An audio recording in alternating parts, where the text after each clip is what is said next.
The German coach Hansi Flick also recognised the great qualities of the Barcelona striker as he talked to the press after the match against Getafe.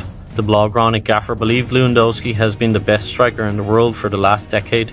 Robert Lewandowski has been the best centre striker in the world for the last 10 years. His job is to play in front and score goals, and he does that. Simple. This is some high praise from the German coach for a player with whom he has worked for quite some time. During Flick's time at Bayern, Lewandowski was one of the most feared strikers in Europe as he helped his team win a sextuple. The 18-year-old was fortunate not to see red on Tuesday in Madrid's 3-2 win over Alaves after kneeing Santiago Moreno in the groin. Alaves coach Luis Garcia Plaza was furious the Brazilian was not sent off and that VAR did not intervene. Now Marca claims Endrick is aware he was lucky not to be red carded and that he will hold his hands up and assure it won't happen again to his teammates and manager Ancelotti. With Kylian Mbappe out of Sunday's trip to local rivals Atletico Madrid with a thigh injury, Endrick could play a more prominent role against Diego Simeone's men. After multiple substitute appearances, this may be his chance to shine in the starting X-side. Liverpool have a bit of a problem in terms of player contracts at the moment. Trent Alexander-Arnold, Virgil van Dijk and Mohamed Salah are into the final year of their Liverpool contracts, and speaking on the BBC Planet Premier League podcast, Brad Friedel has shared his verdict on this situation. Interestingly, Friedel has compared Liverpool's situation to Tottenham's long-standing contract issues with Harry Kane a few years ago. Ultimately, Tottenham had to sell Kane to Bayern Munich, and Liverpool are at risk of losing some of their best players next summer. Barcelona head coach Hansi Flick on Wednesday night continued to play a risky game with young attacker Lamine Yamal. As much came by way of Flick's usage of the Spanish sensation.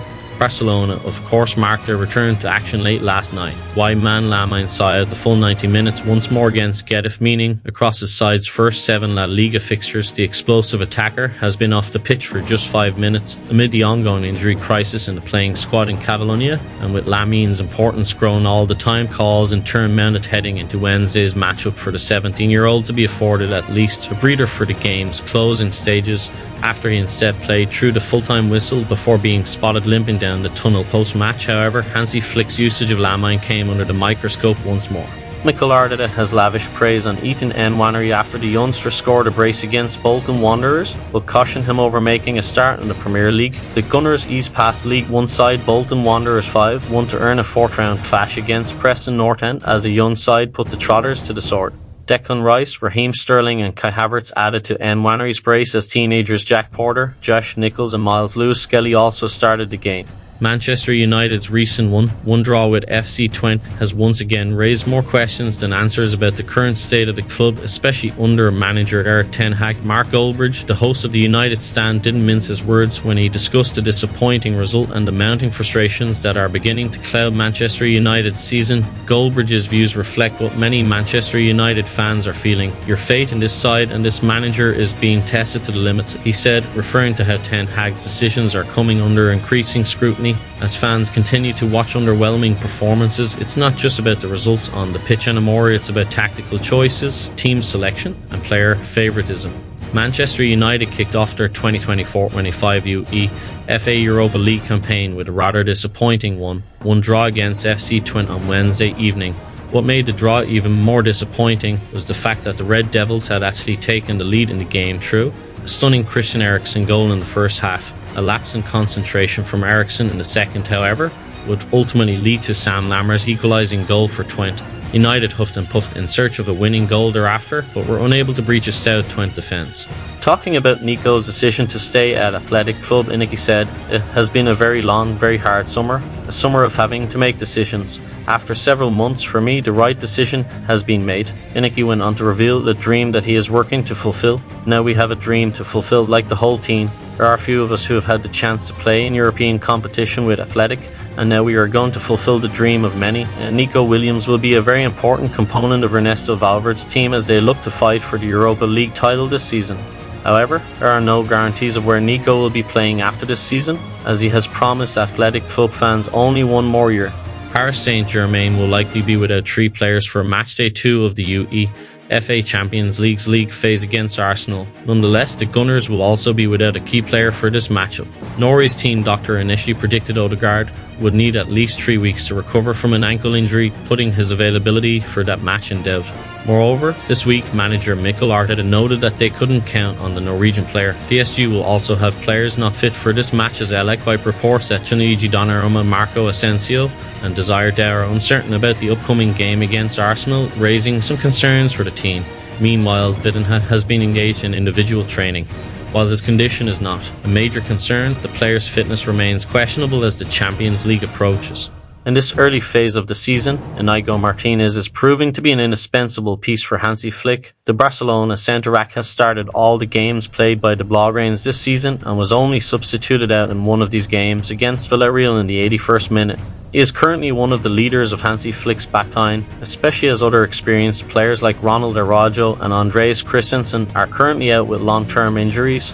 Only after last night's match against Getafe, Flick singled him out for special praise, highlighting his leadership qualities.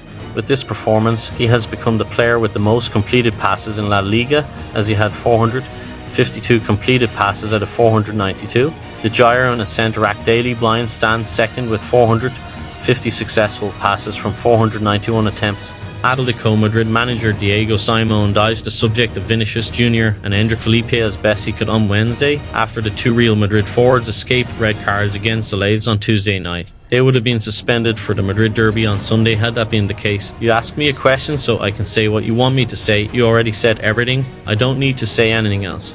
Champions League football is taking a backseat this week despite the competition's expansion, including more games than ever before. UEFA's Elite returned with a bang on match day 1 with fixtures spread across 3 days, but now the schedule has changed again. The second lot of Champions League matches won't be held until the start of October, with another 2-week break after that. That's not to mean there will be no European football this week, with the Europa League starting their opening round on Wednesday.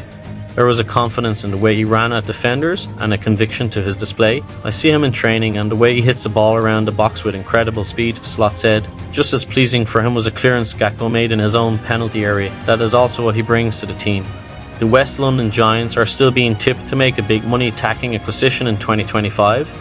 And according to a report from Team Talk, Leverkusen striker Victor Boniface is now a leading target. The 23-year-old played a key role in his side's Bundesliga and EFE Pole double win last season with 21 goals and 10 assists from 34 games in all tournaments, despite missing a portion of the campaign through injury. Chelsea could supposedly sign the ex-Union SG man for around £70 million, and he would also command a lower wage than Osimhen, but Benjamin Sesko and Victor Gyökeres represent viable alternatives.